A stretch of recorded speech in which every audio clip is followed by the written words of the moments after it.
Hi. Okay, so welcome to my channel. My name is Yema It's Me, and today I have another video. So let me pull in my notebook.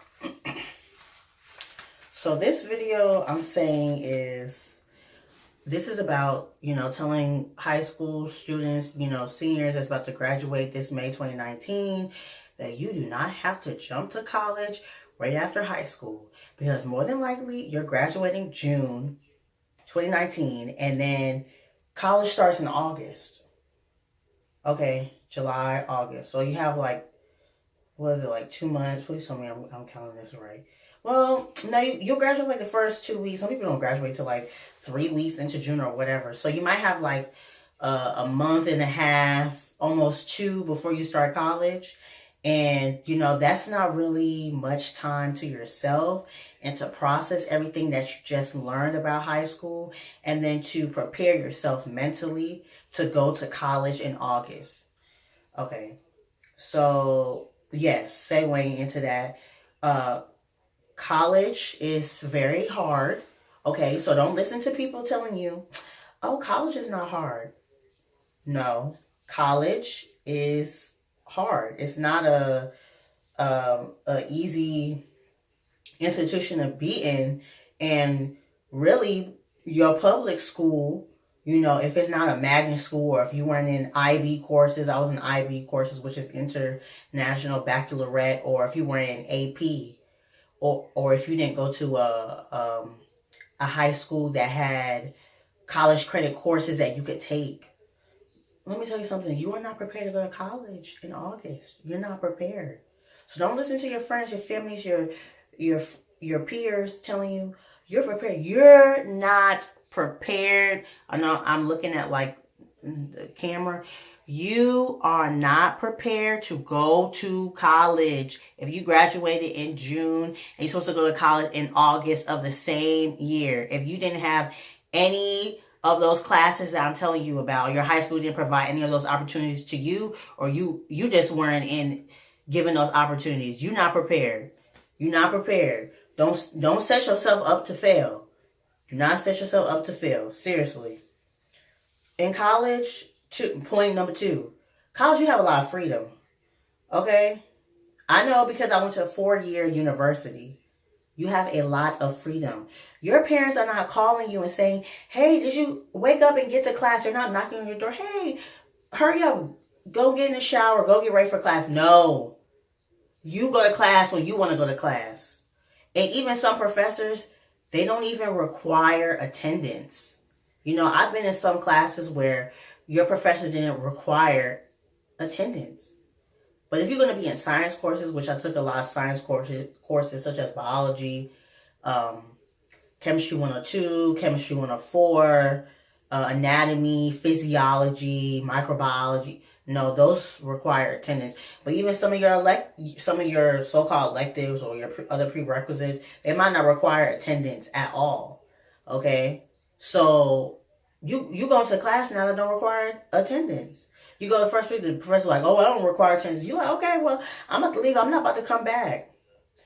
What if that professor does not upload their PowerPoints? Because some professors, they'll upload their PowerPoints on Blackboard now. UNCG and UNC systems are using Canvas. But guess what? You didn't even hear what that professor had to say about that slide. The additional information that they added to that slide that they did not put in their notes.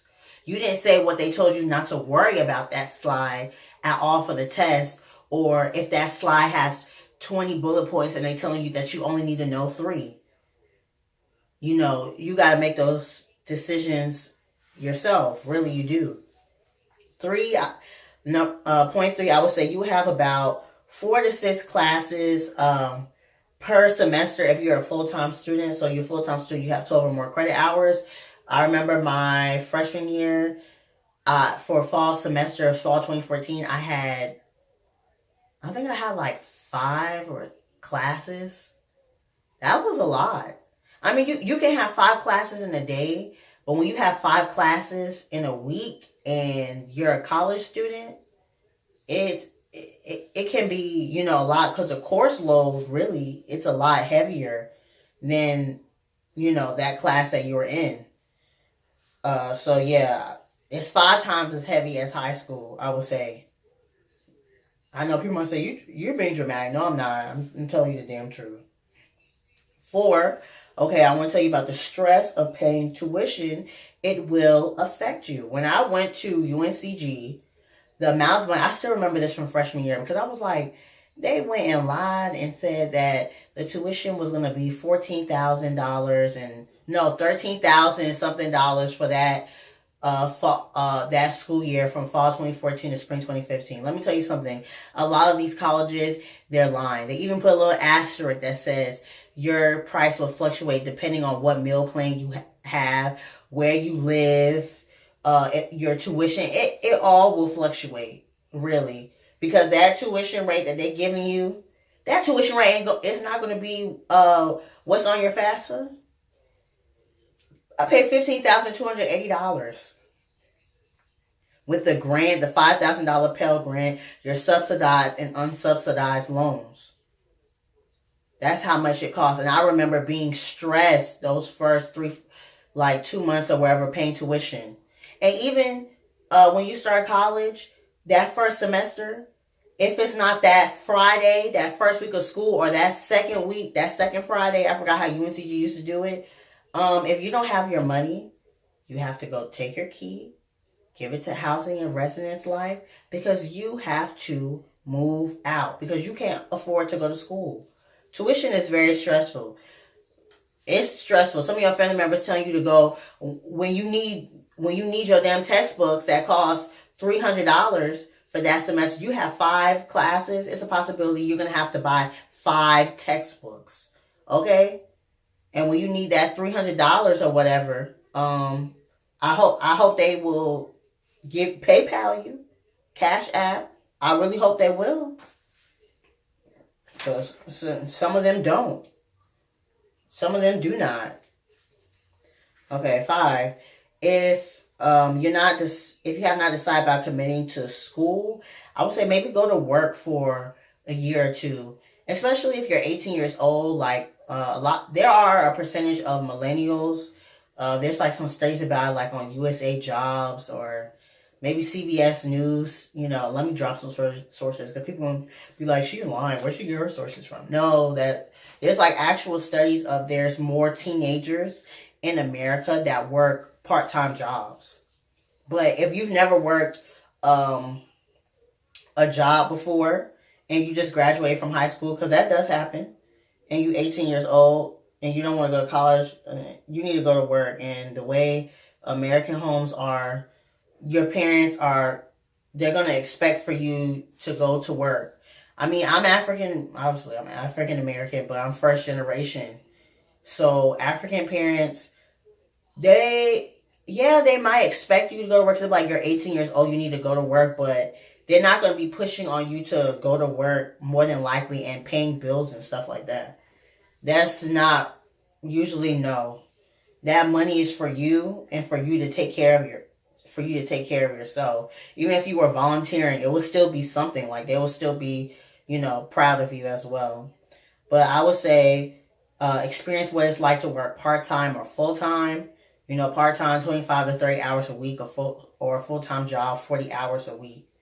Really, I mean, let's be real, because if you don't go to college, you're going to be, even if you graduate from college, you work full-time, you're going to be working 40 hours a week.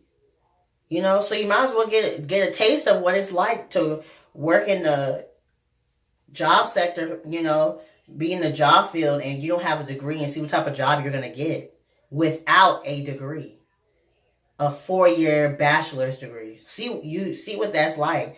And personally, I think it might change your mind. You might be like, damn, like, maybe I need to go to community college and finish my prerequisites, or maybe I need to go get my associates or get my bachelor's degree, or start my business, become an entrepreneur, something like that. And I also put underneath, you getting a job, understand also too, when you're working, you'll be able to understand what a paycheck is. and what is being taken out from your paycheck every period. Because the job will tell you that they'll offer dental, medical, vision, insurance. That can be taken out of your paycheck as well. Your Social Security will be taken out of your paycheck as well. Your state tax will be taken out of your paycheck as well.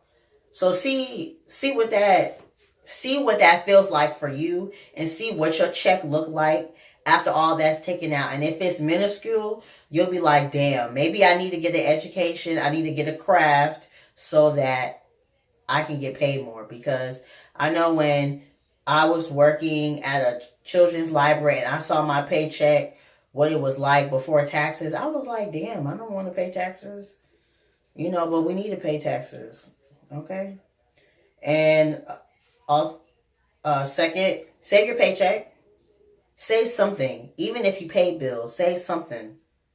The state of North Carolina is $7.25 an hour. The governor said that they're talking about making it to $15 an hour. We all know from USA Today, USA Jobs, that the cost of living in America is increasing. And we all need to have something, like my parents and your parents probably say, have something for a what? A rainy day. You need something for a rainy day. So save your money, while you're still living with your parents. And if you don't have to pay a lot of bills, you could be making like $400, $500, $600 every 2 weeks, and 4 weeks a month. That's like $1,200. That is good money for you if you don't have a lot of bills to pay. That's a lot of money in your savings account. Put some of your checkings account, but put a lot in your savings account.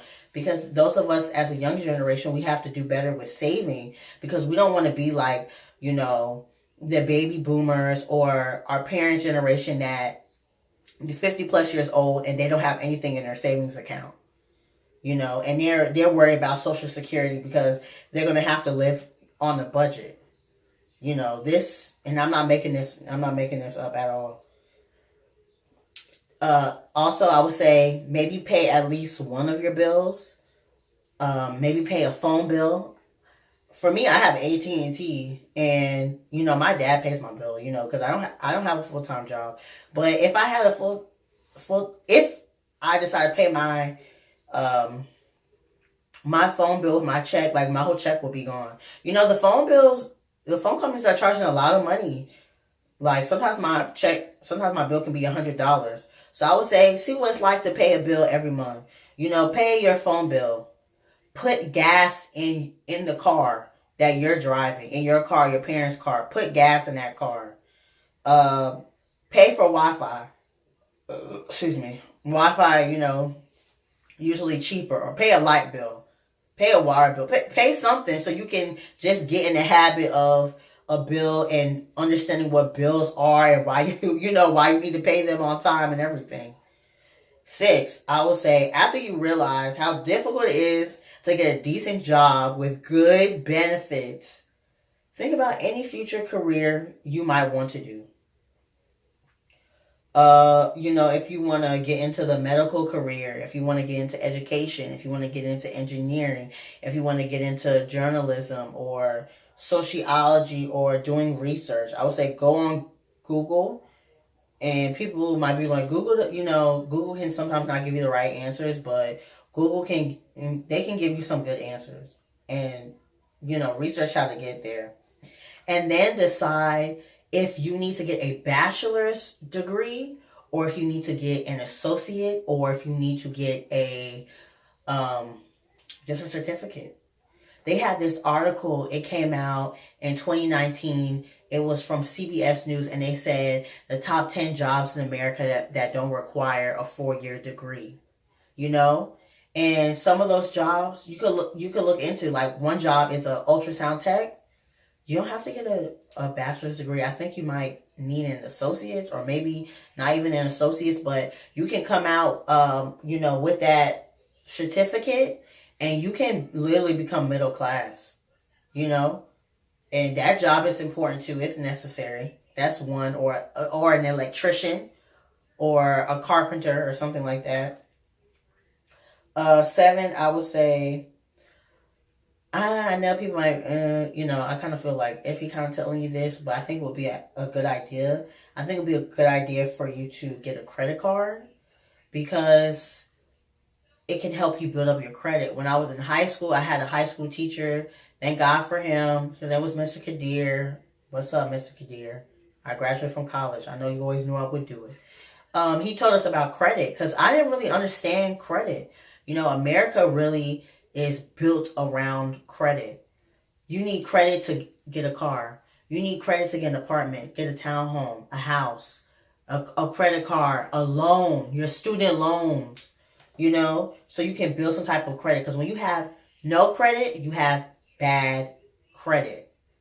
And when you have bad credit, it's very difficult for you to get anything, especially even if you have the money. They still want to see your credit. You can pay them, but they still want to see your credit. And I feel like if you look like this and you ain't got no credit, no matter if you have the money, I'm sure you're going to reach some type of obstacle. I'm pretty sure, you will. And even if you get a credit card, try to get a credit card with like a lowest interest rate. I have a Discover card, and that Discover card, that interest rate is too damn high. A lot of these credit cards, the interest rate is too damn high. Some of it is 24%. Can you imagine you owe your credit card bill is $500 times 24%, whatever that is, plus the $500, and then that's how much you have to pay them. And then what if you miss a late payment? Your late payment is like $35. Some people it might be more. Try to get one with a lower whatchamacallit, APR interest rate, and also try to get one from a company like, okay, I know somebody who has Capital One. I wouldn't say get Capital One because Capital One, I've seen them, if you miss your payment, they are harassing you. Discover don't really harass you like that. They're going to send you emails and they'll just, put it on your account. But some of these companies, they will harass you. So you could get like Discover, I don't know, MasterCard. You could even get like a Target gift card. I would say once you get one of those, like a Target or a Victoria's Secret or a Walmart or a Marshalls or a TJ Maxx, don't get another credit card. Once you have that store credit card, that's good. That's good because some people will get in the habit of spending. They'll get a store credit card and they'll be like, oh, I have my store credit card. That's not a real credit card. I'm going to get another credit card. No, now you have two credit cards. Now you have two credit card bills to pay. You're only 18 years old. You're working a full-time job, but you're barely making that much money. Your whole paycheck will be spent on that. It's unnecessary. Yes, but, that's the information I have for those who are just about to graduate from high school this May. Thank you for watching my channel. Please comment, like, rate, subscribe, possibly share. Thank you. Thank you for coming to my channel. All right. I already said that. Have a good day.